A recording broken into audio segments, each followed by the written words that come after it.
Good morning, good afternoon, and good evening, everybody. Hey, welcome to this episode of the Note Closure Show on Money Mondays here. Hopefully you all had a great weekend. Today, we're going to dive in how to smell out a joker broker and some best practices for when you're reaching out to asset managers, how to get them to respond to you and things that you want to avoid doing, and how to really come across as looking professional so that you do stand out and you get people to say, hey, I'm interested. Um, Excited to be here with you today. We had a great weekend, beautiful weekend here in Austin, Texas. Hope you did good. I got a little too much sun on Saturday, hanging outside at some of the high school baseball playoffs here, and it was interesting. Besides just being fun, I mean, our local high school here, Westwood, didn't make it, so I'm going out to some of the local district rivals in their playoff games and chatting with folks and watching kids play. And they're either their final game or they're making it on to something else. But gotten to know quite a few of the folks, kids in the district that are playing and going on to the next level. But it's always interesting, like you see David and Goliath in a lot of cases sometimes in the playoffs. Like we've got a high school here, Vandergrift High School, has been around for 15 years. They've only made the playoffs like 3 times. This is their third time. Never won a playoff game before, and they won their first playoff game versus like the giant, the Goliath Westlake Chaparrals. I mean, Westlake is known as like the powerhouse high school here in Austin, Texas. It's also multiple time state championship in football. They've also made the state tournament in baseball quite a few times. It's where Drew Brees went to high school and played. It's where Baker Mayfield went, Sam Ellinger, Nick Foles, Clay Kubnik at Clemson. It's literally like quarterback U here at Westlake, and all these guys have gone on to play in the NFL, right? And so it was interesting going out to that game. Of course, it's packed, but seeing Vandergrift win the first playoff game, they ended up losing 2 out of 3, and Westlake is moving on. But it was interesting watching, two different audiences, two different parent groups, two different people. Yeah, Vandergrift is not a small high school. This is 6A high school. They won actually a state title in football this year. Westlake did not win a state title. But it's interesting because kind of Westlake is the rich part of town here, and Vandergrift is on the north side, kind of up and coming. But just watching people excited for the kids and being really jacked up, and all these kids that have put work in over time. I was talking with a couple of parents, and they're talking about how for years these kids have played together, they different travel teams. I mean, they've literally gone into playing probably 10 years of baseball already, hoping to make it onto the college level and then going from there. And for some kids, they're just not going to go on beyond here. I mean, their dreams are basically ending Saturday afternoon, but spending 10 years and doing something. But you think about all the practices, all the swings, all the throws of becoming good to make it to the varsity level and then either making it to go on to the next level. Now, some kids have just raw talent, obviously. Other kids have to hustle and work their way through it. There's one kid, little skinny, lanky kid, but he's extremely super fast. He was 37 for 37 on stolen bases. If he got on and there was nobody on second or third, he was going to be at third. And sure enough, he did that a couple times in the game. And that kid is going to go on. But his parents were like, yeah, he's very skinny, not a big power hitter, but he can get on. He got some hit, he did some pitching. And I think about that, us as note investors getting started, right? You're kind of like a fish out of water. You're going to make mistakes. You're going to strike out. You're going to swing at bad pitches. You're going to figure things out. But the thing that I love about baseball is kids get up there and they give it a try. It's one of the baseball, I love about the sport where if you sacrifice somebody a bunt to get somebody over or a pop fly to drive in a run, it doesn't penalize you. And I think we need to take that mentality as note and real estate investors to just keep swinging. Get up and keep swinging. You're going to get things better. A lot of people are scared to swing at pitches. They're to make offers. They're afraid to reach out and talk to asset managers or to go network at events. And we got to get beyond that, our own thing. Everybody, I mean, we all get in our own comfort zone, obviously, right? But the only way you're going to grow, get better at your craft is to go out and make offers on things or just do other things. And I've had people reach out to me like, oh, can you give me your contact list? I'm like, no, I'm not going to give you my contact list. You're not, unless you're a one-on-one coaching student. You've got to understand the process of reaching out to people. And I have to give props to one of our students here, one of our WCM members, Albert Kim. He's brand new kind of this aspect of things. He's learning, he's gone out and networked some. He's learning how to reach out to asset managers. And of course, we're a big proponent of reaching out in a multiple facet approach, right? Like we held our class this past weekend before last, 2 weeks ago now. our 3-day note buying for dummies class. And one of the big things we start off is how to find asset managers. It's not hard to find contact information for asset managers in today's world. You got LinkedIn with a great starting point, which gives you a lot of aspects. You've got skip tracing things to find other people. You got Lane Guide, which has been around. Distress Pro, if you want to buy that. You can go to Bauer Financial and download a list of banks that gives you the presence and reverse engineer it back, kind of like Will Smith did in The Pursuit of Happiness. If you never watched that movie, he was a financial advisor, new kind of intern. And he would start at the bottom, work his way up. And he goes, well, let's flip it around. Start at the top and work our way down. And he became much more successful that way. And that's sometimes the thing to do. And contacting people can be intimidating, all right? That means going to websites if you're looking for asset managers and pick up the phone and call somebody. Going to a website, calling, leaving a voicemail, emailing their contact page. I still do a lot of this stuff for new sources we're looking for. When we're contacting new banks and asset managers, it may not be 50 to 100 phone calls on a regular basis. I may do that every once in a while. I mean, I take that back. I do actually pick up the phone and call quite a bit. I mean, I do call blitzes where it's 50 to 100 phone calls in a day because we'll leverage like Octopus CRM to do that outreach, even though it's changed, LinkedIn and other things. But one of the best things that you can do is an email blast, right? Taking your list of contacts and blasting it out to asset managers. And it doesn't need to be anything difficult. If you've got an email list, upload it to a CRM, some sort of CRM that's going to make you look professional, not sending out through like your Gmail account or Yahoo account. I had a guy who called me last week. Well, I'm sending it out through my Gmail. I'm like, well, that limits you to what, 50 emails per day? He was like, yeah. I'm like, well, that's not effective. Your frugalness or you being cheap is stopping you from sending out 200 or 1,000 emails because you don't want to pay $50 a month. The reason you don't want to pay $50 a month, you don't think this works. Well, this works if you just use it. And email has one of the best things out there. Now, I get that people like to go on the cheaper, like a HubSpot might be cheap, Constant Contact. MailChimp is kind of relatively cheap. I've used all of those before.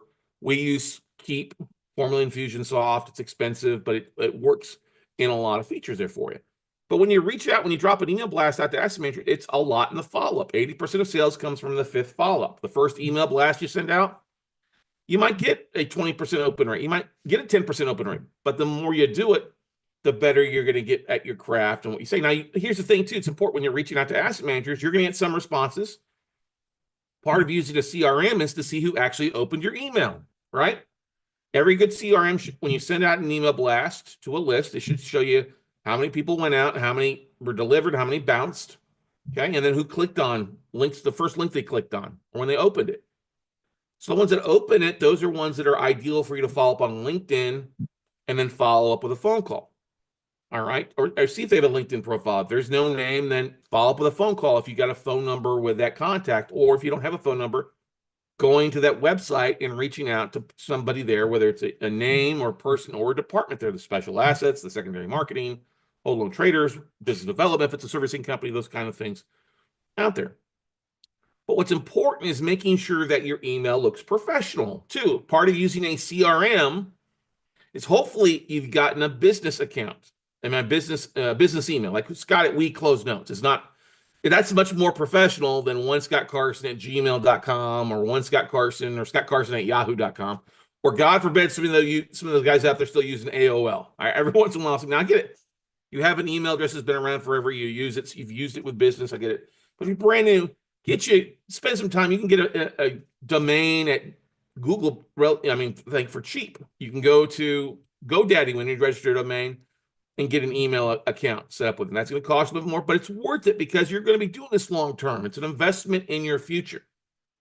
All right. And what you have to do, like I said, when you send an email blast, is make sure things look good. You want to obviously have your smiling face on it, which is good. You want to have a logo, your name of your LLC, but make sure that the links that they put on there, like the most important link is putting like your LinkedIn link, so that somebody clicks on your LinkedIn profile, it takes them to your LinkedIn profile to make sure that it's good there, right? And then you can see who's clicked on it and also who's viewed your LinkedIn profile, okay? Some of the most important things. What you do not want to have happen is on your LinkedIn profile, not have any activity about notes or anything like that. You want to show that you're in the business. You also don't want to put a website that's not working or a bad website. If they click on it, it says 404, not found. Unfortunately, we see this mistake happening with people. They don't update a website, or they don't update their profile with articles, assets, tapes they're looking at. And they don't pass the smell test because they only have maybe 100 or 150 people on it, right? But anyway, a reason I just want to bring these are some things that people are doing or not doing that's causing people to look at them as not being, a legitimate buyer. If you're posting things about note investing or deals that you're working on, that's kind of social proof. Now, it also works the opposite way when you're contacting asset managers, okay? And Albert, I'm going to use Albert as an example here, not in a bad way. He's sending out an email. It's an okay email formatting. He's new to writing emails, but it's still, he's got his logo, smiling face, LinkedIn profile on there. Hi. He should, if you have first names of an asset manager, something, go put their first name in or do a mail merge, pretty easy to do. But he said, hi. He should have then done a second paragraph, but he had it all kind of one paragraph. And it's very like, hey, I'm buying for my own portfolio. Wanted to see what you have in your books. Are you the right person? That's completely fine. It works out. Well, I got a response from a lady. Oh, yeah. And I want to go through this because it's important to understand this. And he reached out to me like, oh my God, I sent an email out Thursday. And they responded. What did I say? What did I do? They wanted to talk, which is normal, which is always good because you're like, oh crap, you get that oh shit factor, right? So he sent out the email, and this lady responds back. He sent this out, okay, Tuesday at 9 a.m. Tuesday, actually, yeah. So this last Tuesday at 9:07 a.m. Part of sending an email out too is you want it to go out. Really, you don't want to go out so early. So he's on the West Coast, so it's 11 o'clock Central Time. Okay, not so bad. Okay, and an asset manager, hi, call me. We can talk. Best regards. We'll just say her name is Kim. Well, Kim did not include a phone number to call. All right. Her email is also ktbox blank something else at gmail.com. Now, that is the first red flag.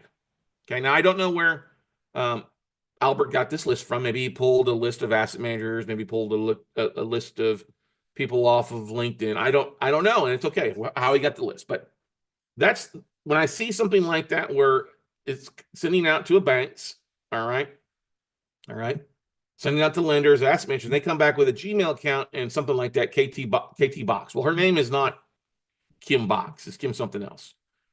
If it's going to an asset manager bank, it should almost always, I guarantee 99.9% of the time, it should come from a professional email at ABC Bank or ABC Funding or whatever it might be. Now, they usually have an email signature. Hey, what's your phone number? So like Albert should have said, hey, he said, hey, Kim, could we talk on Monday? Or I would say, hey, Kim, what's the best phone number? And I can give you a phone call on Monday. I'm tied up. Okay. Because he sent an email Friday night at 10 o'clock. Well, she's going to be out and nobody wants to talk on the weekend. I mean, the thing is, looking at this stuff is seeing a response. Because if she responded at Thursday morning and it's literally 2 days later, almost that kind of throws a little red flag to an asset manager. Now, also, Albert sent from a Yahoo account. That doesn't look professional. He should have sent it from his create an email for his Pacific Coast Notes account or going on PCN Notes, okay? Or Pac Coast Note, something like that. .com. All right. But then she responded back, hi, please send me proof of funds and we can talk. I have a very tight schedule and only wanted to work with serious investors. If you are unable to provide, please remove me from your marketing list permanently. Best regards, Kim. Now that's completely shows that she is a joker broker right then and there. No asset manager at bank is going to ask for a proof of funds before you see what they have. Now they might ask, how much money are you looking to invest?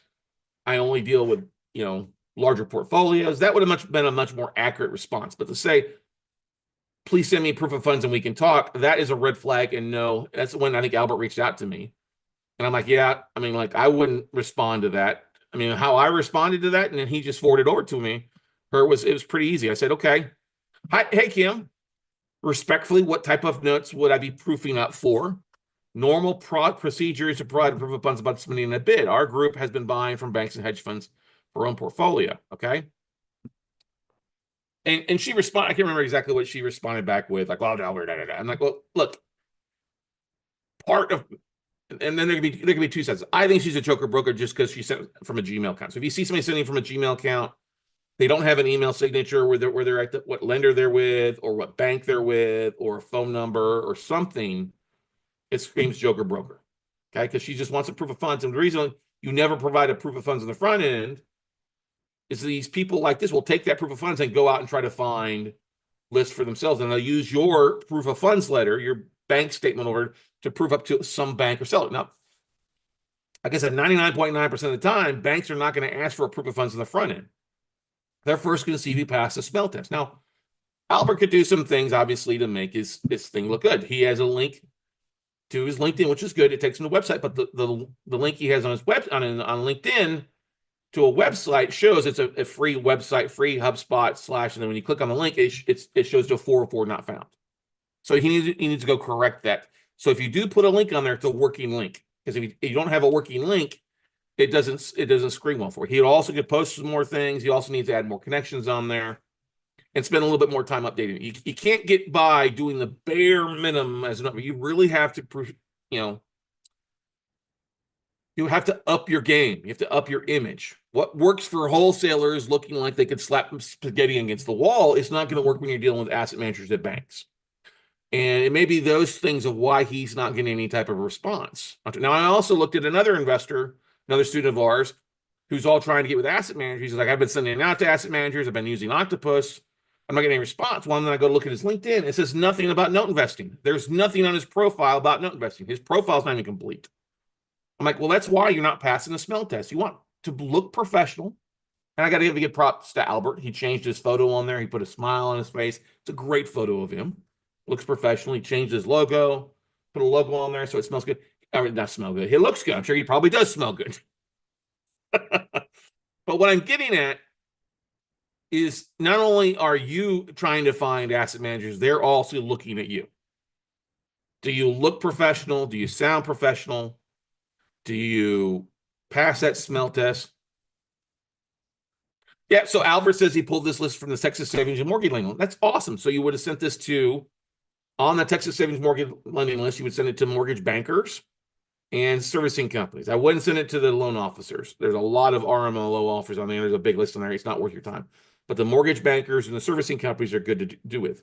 And the mortgage bankers will change. So what I would do, Albert, is go back and find out where Kim is from, what lender, and then pick up the phone and call that lender to see if they have anything. Because if she is with a lender and it came from a Gmail account, she may no longer be there. Okay. But it just screams joker broker when people are asking for proof of funds on the front end side. And they're not going to give you any type, even a sanitized list is better. I have some sellers or brokers that will send me sanitized list. Okay. Do you have something that's better than let's give me something to proof up for, or they send a secure link, or they make me sign an NDA in the front end. Okay, I'm fine with signing an NDA, but I'm not going to show you mine without you even give me some sort of idea what you have. All right, so you did the right thing by not, I would just take her off the list, but I would go, before you take her off the list, go see what lender she's with and then contact the lender directly and see if they have anything. Because otherwise, I guess most lenders are not going to make you jump through those hoops on the front end. So I only want to deal with serious buyers. That's a bunch of BS. That sounds like a joker broker or a realtor. In that case, that may have been forwarded out. Maybe your email was forwarded to somebody. I don't know, but I don't think it was. But you also have to. One of the most important things, you got to clean up your stuff. Your stuff still looks messy. The emails isn't formatted right.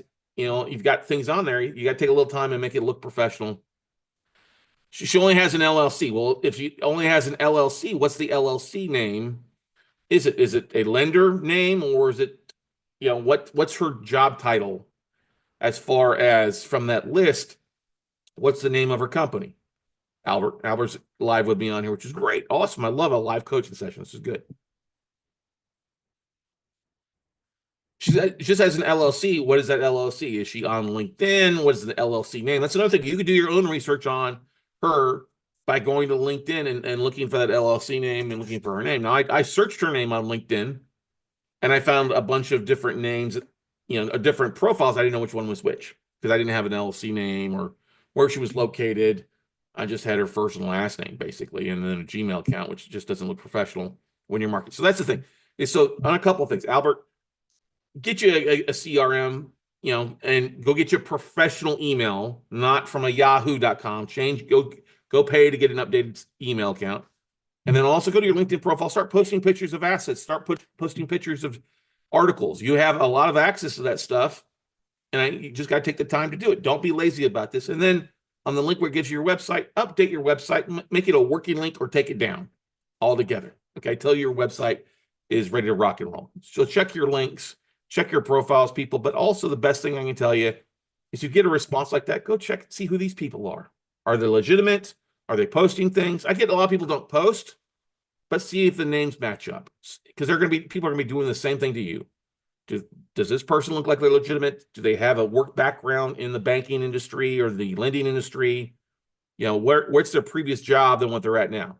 And that will tell you, is this a legitimate source or is it a joker broker? And that's one thing that just drives me bonkers, especially you see people coming into the space. That's fine. Everybody's got to start somewhere. You know, putting portfolio manager down. Okay, there's nothing wrong with that job title.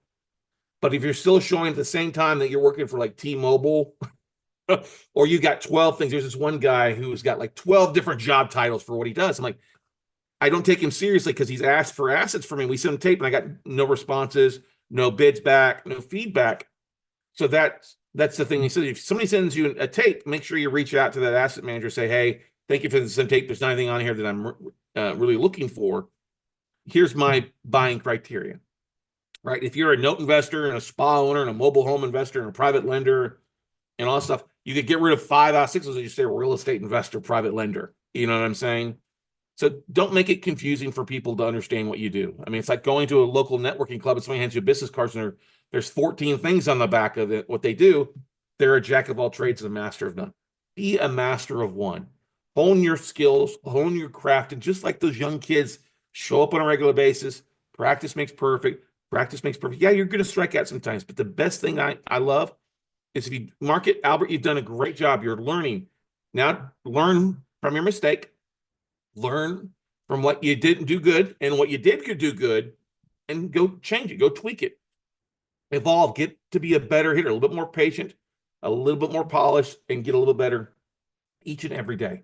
That's the most important thing I can tell you. Is it's so important these days to have social media and online presence. Not only a website, but if you don't have time for a website, we're going to get a LinkedIn and make sure your LinkedIn profile is looking good. Take 5, 10, 15 minutes a day to add something to your profile that's important. Articles, pictures of properties, past case studies. You know, like I was talking with some students from this last workshop we did, and there's somebody on there. It's like, oh, I've done only 3 private money deals. I'm like, okay, John, take those 3 private money deals, go find a picture of those properties and post it. We have another lady, Judy, who's done 14 deals. I'm like, flips or private lending and stuff like this. I go, hey, guess what? You could go find good pictures of those assets and just share it. You know, that's 7 weeks of content if you do one on a Tuesday, one on a Thursday. Show that you're active. Show that you know what you're doing, and you'll get less questions on the front end because you look more professional and more polished than somebody with a bad link, bad grammar, or not showing anything. Does that make sense, everybody? You want to eliminate the questions. One of the great analogies I can remember from being, a mortgage broker and working with Bob Lee, Eddie, and Jim Caleb. Bob would tell me, like, listen, Scott, when you're submitting a loan file for processing, you want your loan file to think like it's a long corridor with all these doors down the side, right? With that final door at the very end that says funding, right? And all these doors are questions that can pop up. And you want to make sure that you've got your loan file to answer those questions. So there's a sticky on the door. Like, you want to make sure the FICO score is right. The DTI is another one. The property type, the LTV, the loan aspect of it. 2 years of bank statements, 2 years of tax returns. What are these things to make you good? So at the very end, they're like, okay, funding, we'll give you, because all these things are covered. They don't have to open a door to go find it out. It's the same thing with being a real estate investor, specifically a note investor. You've got to have your doors covered. What's that mean? An LLC, profile, look at some sort of experience. You may not have previous deals, so show the deals that you're potentially working on, the types of case studies. That's a great example. Website, an executive summary, your smiling face, okay? These things you want people to look at. Okay, he or she passes the smell test. And like I said before, it's also you evaluating this person's response to make sure they pass the smell test and don't show as a joker broker. Because the last thing you want to waste time, energy on is a joker broker who's just going to take your proof of funds and go out and try to use it to help them boost themselves. Don't waste your time with assholes like that, asshats. move on, and keep marketing. Go look at others that open, but make sure to go and hone your craft. Get better each day.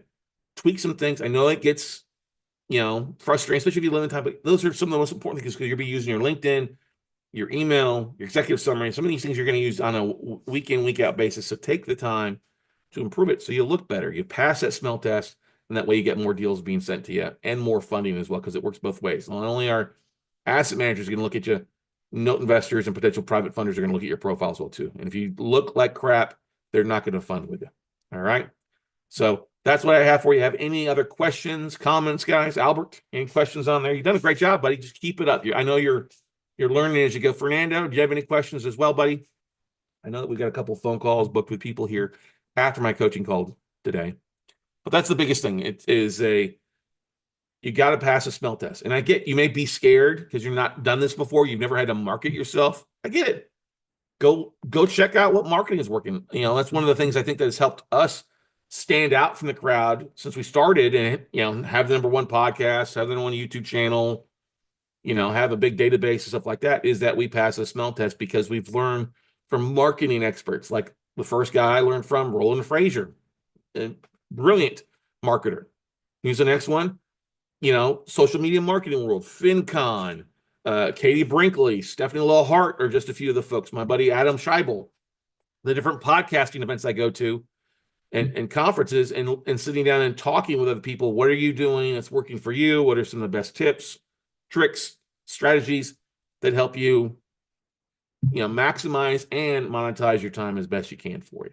If you're starting off, hey, make sure you got a clean LinkedIn profile. Take the time. It makes sense. Use Canva. If not, hire somebody on Fiverr to go do something for you cheap. Is okay. Is it acceptable to have a faceless website? That's a great question, Fernando.